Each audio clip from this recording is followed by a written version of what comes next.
When you were a child, what was your favorite novel? For a lot of us, it was a fantasy novel. Hi there, I'm Linda Maxey, also known as Library Lynn, and today we're going to do a bookshelf tour from one of the shelves in my glass bookcase where I hold my most treasured books. You can check out my other bookshelf tours in the playlist below. I was a children's librarian for a big chunk of my career, and I've done many story times, preschool through 7th grade pretty much, and I read books to my two sons. My older sons always loved to be read to, though my younger one needed some coaxing. But in general, those story times worked out well at home too. The books I'm going to show you today may not work out well for your children or your grandchildren. I didn't read all of these to my sons because you have to know what sorts of things your children like. Not all children, just like all adults, are not the same. But doubt shouldn't stop you from trying something new. Fantasy books open children up to a whole new world of possibilities. It gives them permission to set their imaginations free. Unlike playing video games or watching videos with books,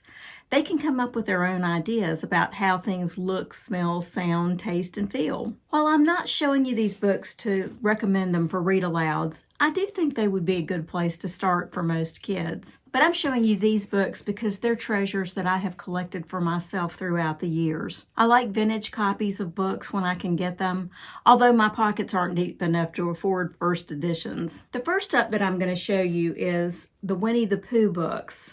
I have Now We Are Six and the original Winnie the Pooh, although like I said, this is not a first edition. Let me check and make sure.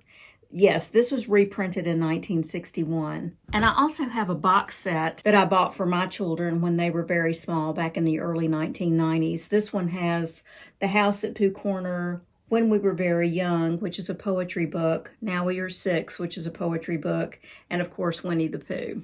Those are beautiful books, but they're not anywhere close to originals or vintage. I loved the Winnie the Pooh movies when I was a kid that Disney put out, and I wasn't exposed to the actual book Winnie the Pooh until I was in college when I was a children's literature student. If you're not familiar with the original Winnie the Pooh books, they are so amusing and so charming that I highly recommend that you get a copy from a library or somewhere to read with a child if you can. But even if you can't, if you've got a childlike heart, you will enjoy these books. For the Winnie the Pooh book I have, and I hope you can see this, my book has beautiful end papers that show the 100-acre wood, Kanga's house, Rabbit and Friends, the bee tree, where all the stories take place, Where the Woozle Wasn't, Piglet's house, Eeyore's gloomy place. This has just absolutely beautiful illustrations by Ernest H. Shepard. There's Pooh going to visit Owl, I think. And I'm going to read to you what it says at the very beginning of the book. This is part of chapter 1, in which we are introduced to Winnie the Pooh and some bees, and the stories begin. Once upon a time, a very long time ago now, about last Friday,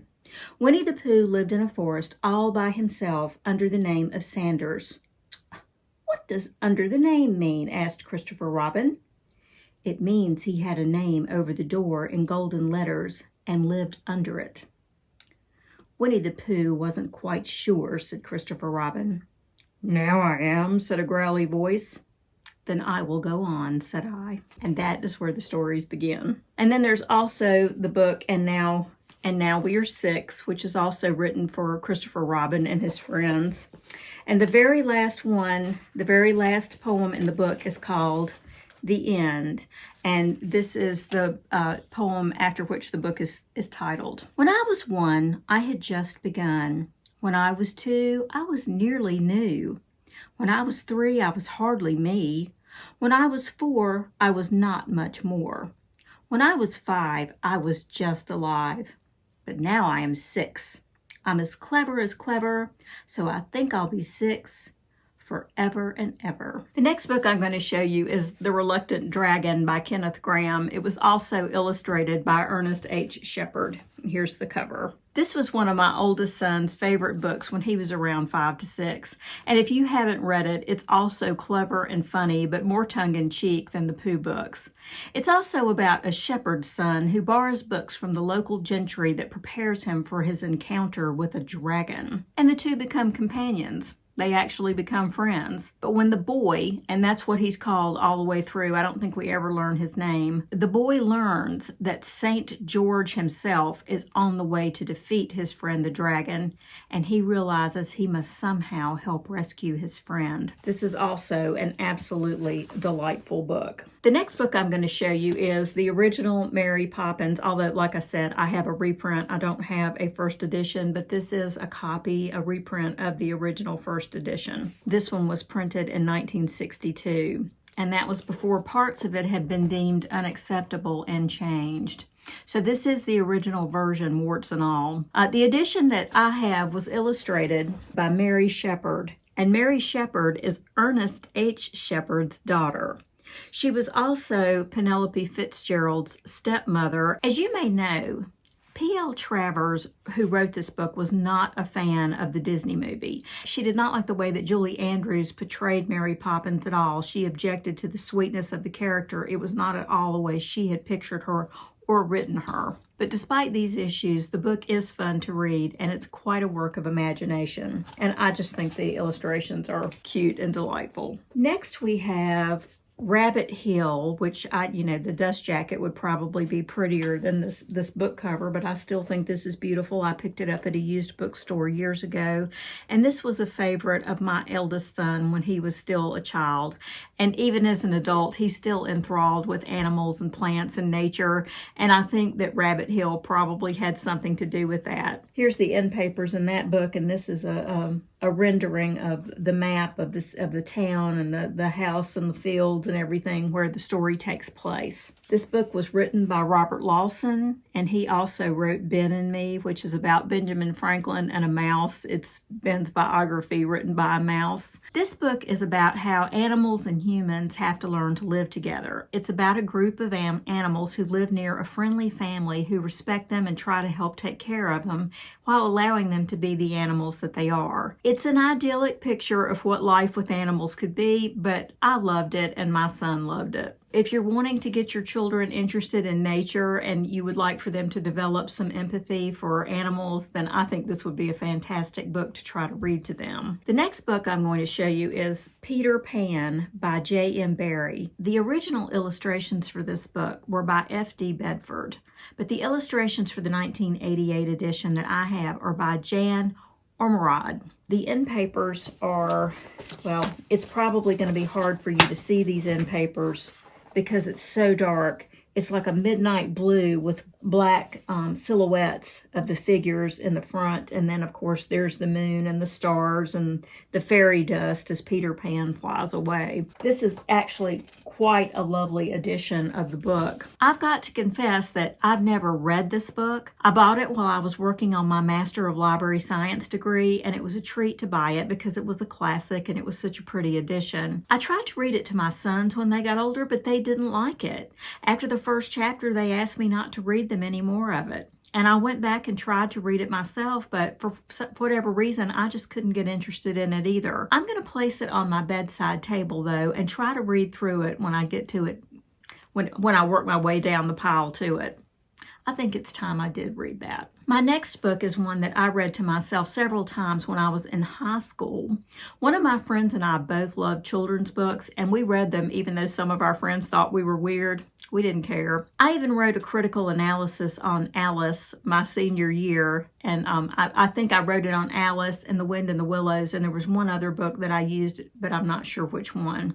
But I haven't gone back and read it since. I bought this reproduction of the illustrated edition of 1887 back in 1992 when this one came out. It has the original illustrations by John Tennell, and I'm going to show you some pictures of those. Of course, we all know that the book was written by mathematician Lewis Carroll for his little friends, especially Alice Little, who I believe was the daughter of the Dean of Christ Church at Oxford University. And there have been speculations about the relationship between Carroll and Alice. As you may know, he took lots of pictures of her, and her mother finally took steps to limit the relationship between the two of them and actually cut off contact for a while. But the book itself is still a delight for children and adults. And finally, I'd like to show you The Wrinkle in Time, which is one of the last books that I read aloud to my sons. And my fifth grade teacher read it to our class when I was in fifth grade, and I was really taken with this book. A lot of you may be familiar with A Wrinkle in Time. The book itself is more science fiction than fantasy, although it has elements of both. And I was completely enchanted with it as a child and went on to read all 3 books in the trilogy when I was a college student. My son and his wife gave me this complete trilogy, which is the Barnes & Noble edition that was published in 2015. It has A Wrinkle in Time, A Wind in the Door, and the final book, A Swiftly Tilting Planet. I reread this book back around Christmas time during my bedtime reading, and I really enjoyed it. But of the 3, I think The Wrinkle in Time is still the strongest work. If you haven't read these books before, Madeleine L'Engle, the author, was a Christian writer, and her themes of sacrifice and redemption play out in her works, but it's not overtly Christian. I think they're wonderful books for children to read no matter what their beliefs. And I was really touched and pleased by this gift from my son and his wife. So that's my video for today. I know there are lots of excellent children's books out there, especially fantasy novels. And one of my all-time favorites is The Tale of Despereaux by Kate DiCamillo. And I don't have a copy of that book, but I think it's one that I would really like to have. And I think I'm going to start trying to find a good copy of that. I do prefer hardbacks for these books that I really, really love. I read The Tale of Despereaux while I was working in elementary school, and I was searching for new books to read to the kids. And I think it's the only time in my life that I stayed up until 1 a.m. reading a book because I just couldn't put it down. I had to know what happened next. So I really do recommend it. And I'm curious, do you have any children's fantasy novels that you'd like to recommend? If you do, please leave a comment below. So until next time, happy reading.